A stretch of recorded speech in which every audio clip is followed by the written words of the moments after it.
Good evening. Ngayon pa lang nakapag-vlog kasi po ang daming ganap, ang daming utos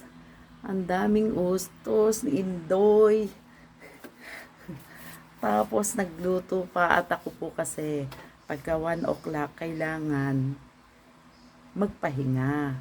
1 o'clock to 2 o'clock, minsan naabot ako ng 3 o'clock ng hapon. Kailangan ko pong itulog yan. Hindi po ako po pwede na hindi matulog. Kaya po kanina, ako po ay namili. Naggrocery po ako ng worth 10,000. Tapos, nagpunta sa bangko dahil inutusan na may binayaran. Tapos, pagdating, magluluto pa. At ayun, eto na nga po, papakita ko ang aking mga pinamili. Eto ay chichirya lang to. Jampong at saka ano. Tapos, ito yung mga noodles. Ito po ay 40 ang benta ko. Kasi po magkano ba po na. Tapos, ito. Tapos, meron akong palabok. Lulutuin ko po yan sa birthday ng aking darling. Kahit po wala siya dito, pag birthday niya, pinaghahandaan ko po kahit na po yung mga anak ko. Tapos, ito, richoco na walang kamatay. Richoco, saka mga dila-dilata. Tapos, dito, mga Oreo, pansit canton na spicy, tapos mga kape, at saka, ayan, maraming kape po dyan. Hindi ko na po iisa-isahin. Tapos, ito po mga sabon. Sabon, Diaperson, Rox Downy, shampoo, yan po. Tapos, ayan po ang sangkatutak na chichirya pa more. Ayan po ang aking panamili. Tapos, ito po, may Milo pa dito.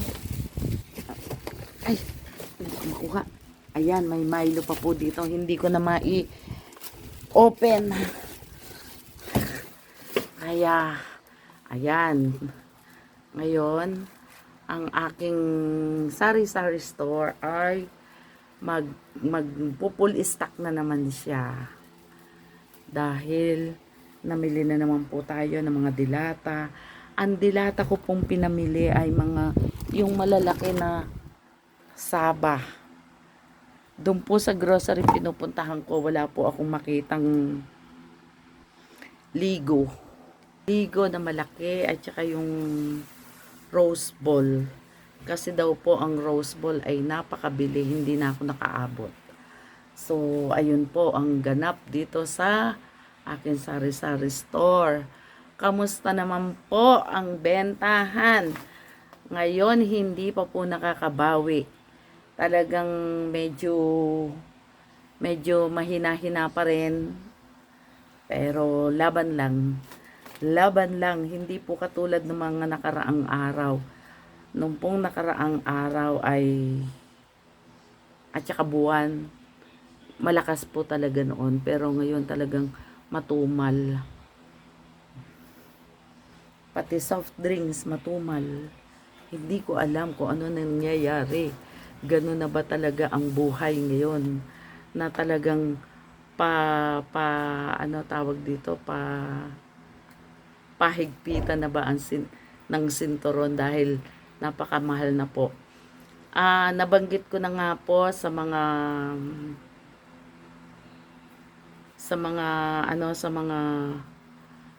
nauna kong vlog, ang soft drinks ay tumaas na po.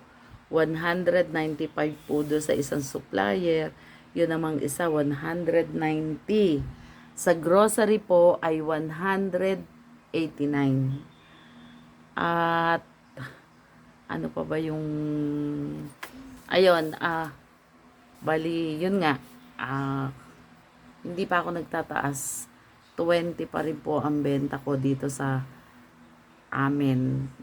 Ewan ko lang po sa inyo kung magkano ang bentahan nyo ng Coke mismo. Tataas pa raw po, pati 1.5. Tapos, ano pa ba yung nabili ko na may mga freebies? Isa na rin po ako sa mga pagka merong halimbawa 10 buy 1 take 1, ano ba yung tawag doon? Basta may free na isa. Yun po ang kinukuha ko ay maramihan kasi sayang din po yung halimbawa yung sabon, yung Ariel, halimbawa yun nag-free siya ng bawat isang pack, bawat isang, kasi po nakabundle ang Ariel na ganyan, nakabundle, animan po ba bawat isa. Ay pag po nag-promo yan, plus 1, dinadamihan ko rin po ang kinukuha ko kasi hindi naman yan na-expired at madali pong i-dispose. Ang kape yata, ang kape ang may, ano, hindi ko matandaan.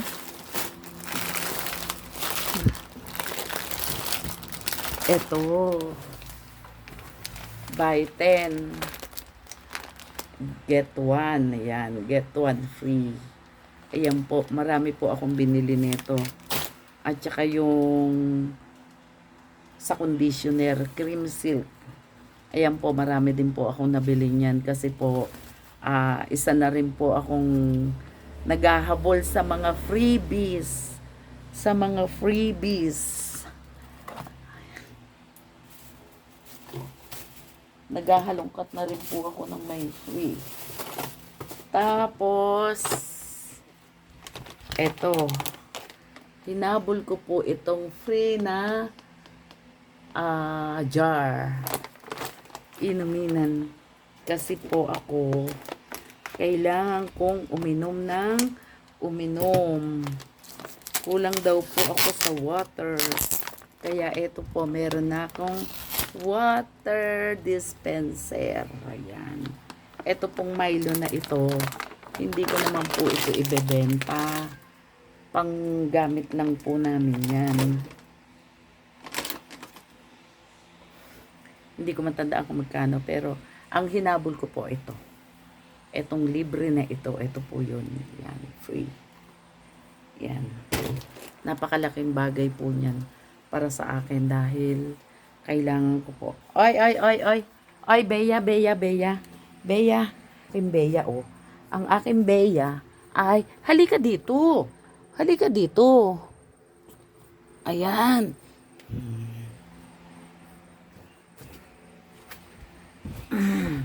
Ayan po ang aking Bea. Yan po si Bea Ming. Yan po si Bea Ming. Oh. Si Bea Ming. Medyo makulit na rin po, labas ng labas. Nakakatakot kasi baka majuntis ng mga pusang gala. Noon po ayaw na ayaw kung may pusa. Kasi ang pagkakaalam ko, pagka may pusa ka, ay wala kang pwedeng iwanan na pagkain dyan sa lamesa. Hinahalongkat kahit na may takip. Pero yan po, hindi po talaga. Kung totoo siya, ang dami po niyan dapat kalkalin dyan. Yung mga paninda na yan, dapat kakalkalin niya. Hindi kialaman yan. Kaya iba rin po pala yung pusa na alaga kesa yung pusang gala. At saka dati, nung bago-bago pa lang po yan, ang baho-baho po ng bahay. Pero yan pala, natuturuan. Ngayon, umiihi po yan sa CR. At saka po, kung saan lang po yung nakalagay yung kanyang kainan, dun lang po siya kakain. Kaya po dapat yung CR, hindi mo isasara. Kasi po, doon po siya umiihi. At doon din po siya umiinom. Yun nga pong isang, sa apo ko yung pusa niya. Sa Amerika po yan, yung kinukwento kong yung apo ko. Nakita ko yung pusa marunong magbukas ng gripo. Ayun, yun po yung kwento ni Bea Ming. Si Bea Ming. At ako po ay Magdi-display ng isang katerbang chichirya, tsaka itong mga pinamili ko na to. Parang nakakapanibago kasi eto, 10,000 lang. Kaya, kung ang mga magi-start sa sari-sari store, tiyagain nyo lang po sa 10,000. Kada benta nyo, ipamili nyo, makakabuo rin po kayo. Kasi po, ngayon, ang 10,000 sa totoo lang, ilan lang yan? 3 box. Tapos yung chichirya, ayan po. Ayan, 1 box, 2, 3, at saka 1 chichirya, at saka 2 bag. 2 paper bag lang na ganyan. Yan. Yan lang po yung 10,000 ngayon. Kaya talagang malaking sakripisyo pagka ikaw yung mag-uumpisa. Pero tiyaga lang po kasi lahat naman po ng bagay pagka tinatyaga mo, talagang mapagtatagumpayan mo. Yun lang po yung susi ng tagumpay ng isang nanay, ng isang negosyante. Tiyaga, yun lang po ang susi ng tagumpay. At syempre, tayo ay laging tatawag sa Lord. Yung po yun. Ayan. Ang gulo ng aking tindahan. Ang gulo. Ang gulo. Ayan na. At saka mamaya, hindi ako matutulog hanggat hindi tapos yan. Hindi po, pero hanggang 10 o'clock lang ako. Matapos at hindi, hanggang 10 o'clock na lang po ako ngayon kasi sa age ko po na ganito, malapit na po ako mag-60. Pero, alive pa rin. Pero kailangan po natin ng pahinga. 10 o'clock hanggang 10:30, okay na po sa akin. Maliban na lang po kung talagang may okasyon na kailangan nating mag-straight ng hanggang 12. Ang itlog, super taas di itlog ngayon. Ang large po ay 243. Sa isang tray, meron ka pong 57 pesos na tutubuin. Kung tutuusin, pag kinwenta mo, wala pang 57. Bakit po? Bibili ng 2 itlog, ipa-plastic mo pa. Bibili, pero pagka isa lang, hindi ko na pina-plastic. Kasi nga, wala na po talagang tutubuin pagka ganun pa ang ginawa natin. So, ayun, ganun po ang ganap sa aking sari-sari store.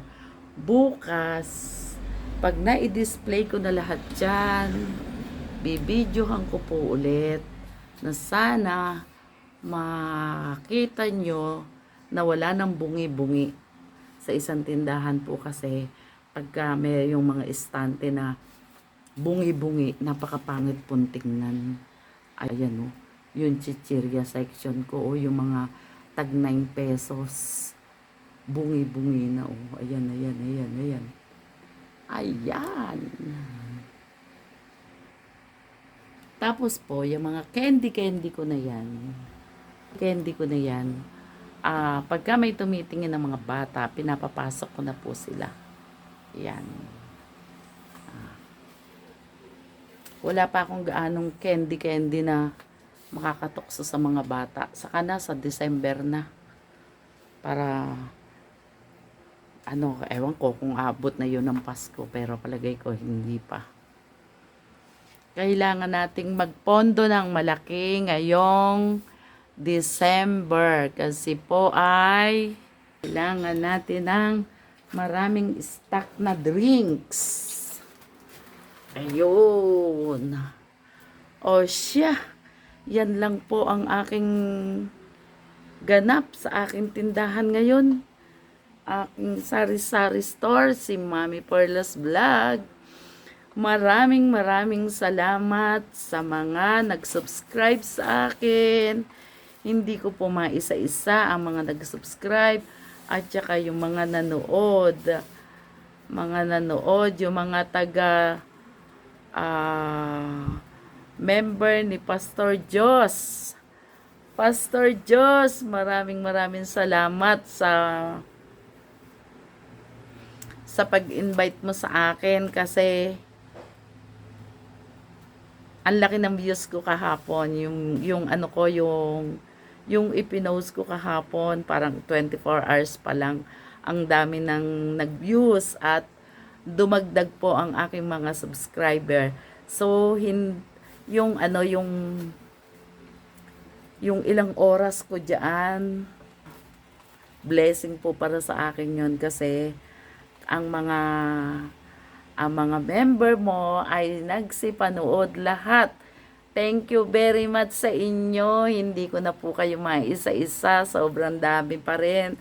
At higit sa lahat, yung mga nag-subscribe. Sana po tangkilikin ang mga post ni Mami Perla. Kahit po simpleng video lang. Maraming salamat.